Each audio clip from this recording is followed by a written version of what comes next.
Hey everyone, it's been 1 week since the last update, and I'm really grateful for all of the comments. And I wanted to show what I put into effect after reading those comments. So we're going to jump right into all of this with the world tour. There's stage one, and playing through that.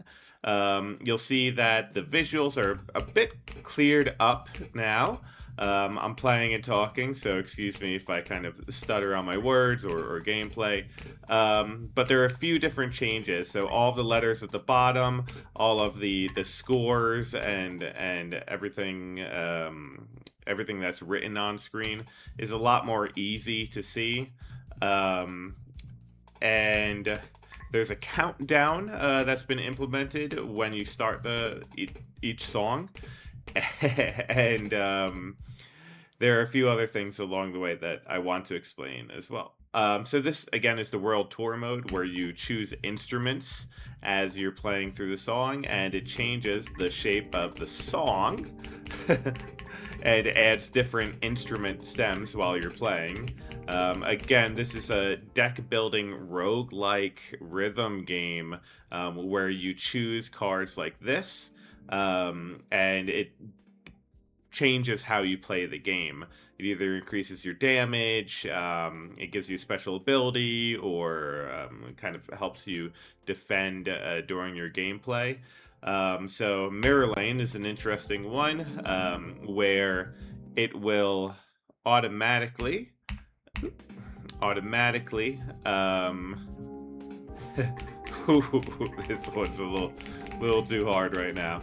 You can see the notes flying off the screen when I miss those notes.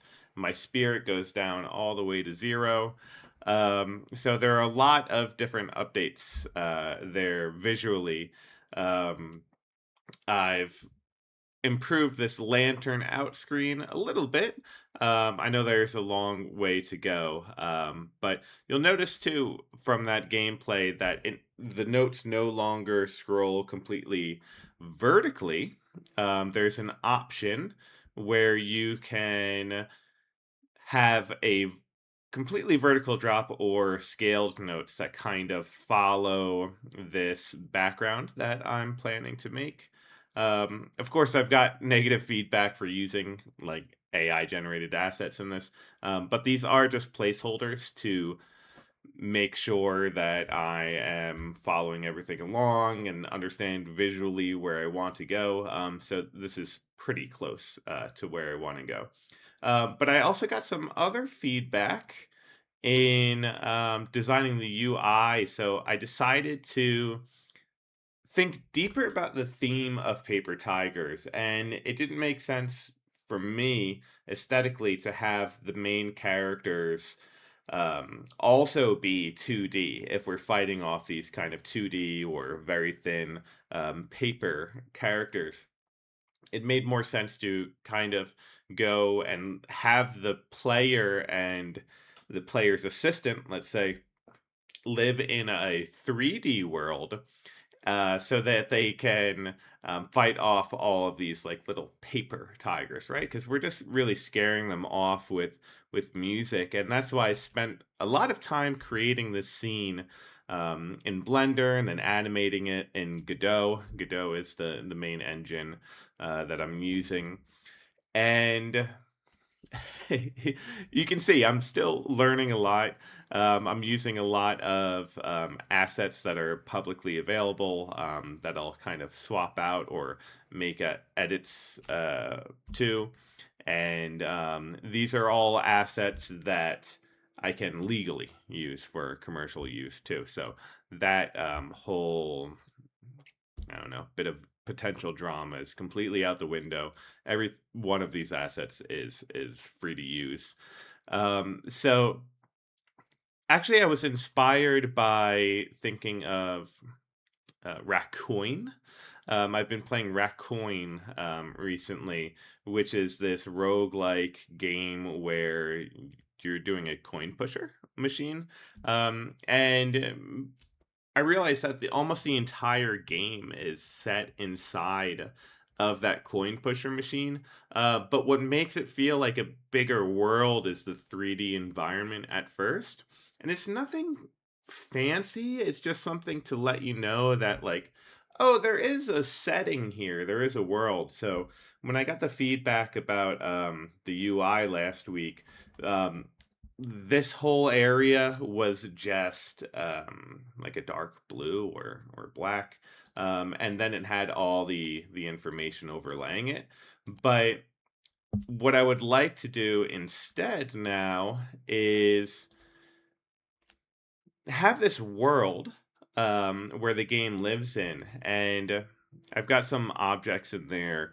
Um, but like, let's say for the store, it might go to like the cash register on the right over there, and for the gallery, it goes to some of the paintings on the wall, or or like a card binder is something that you flip through and see all of these different cards that the game has to offer.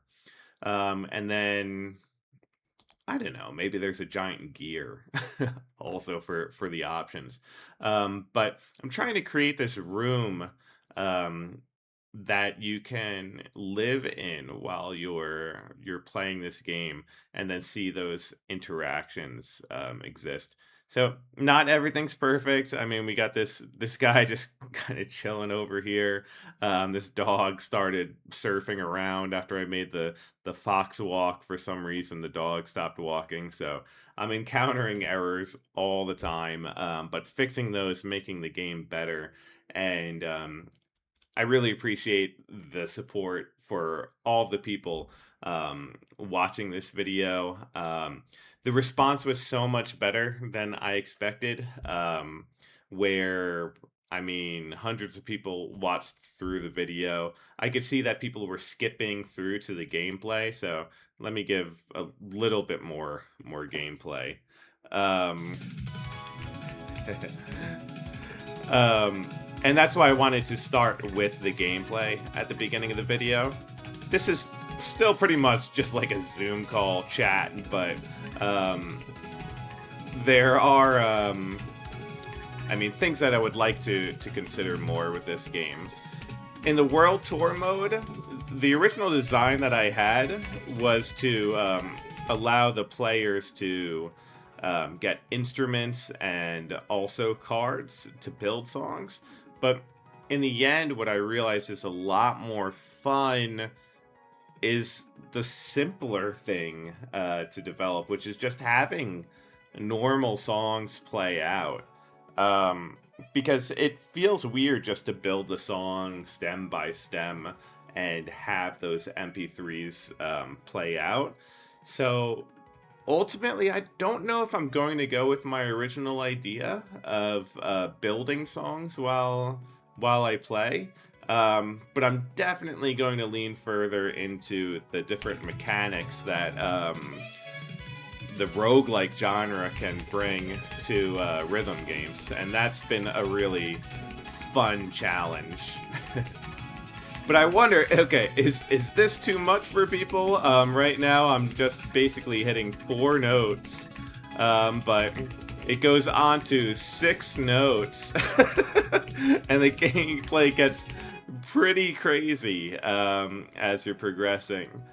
Which is why, again, it's so important to have the cards while you play. But I actually don't know if, like here, I just failed the mission. I don't know if the game is too challenging. Is 6 keys too much? Please let me know in the comments if 6 keys is too much. Should I stick to 4 and then have the other two on lock with like after you beat an entire set of 8 songs in a run, for example? There are still those design decisions that I have to make before I invest too heavily into the art. So, thanks for bearing with me as I have all these different placeholders, all these different kind of wonky animations. It has been a very fun, interesting, wild ride as I'm making this game. And I am an amateur developer. I've worked on games before, but I wrote the story and script and would sometimes play around in the editor for a sandbox game. And then for a game called Three Verse, I mostly worked on the game balancing and the back end of it. So to build out all of the front end of this game is an entirely new challenge for me. And yeah, thanks for being with me on this journey. I'll continue to provide updates as long as nothing gets too redundant. But seeing as it's been a week and I've implemented changes from the last few comments, I wanted to post this video. So thanks for tuning in. See you another time. Bye.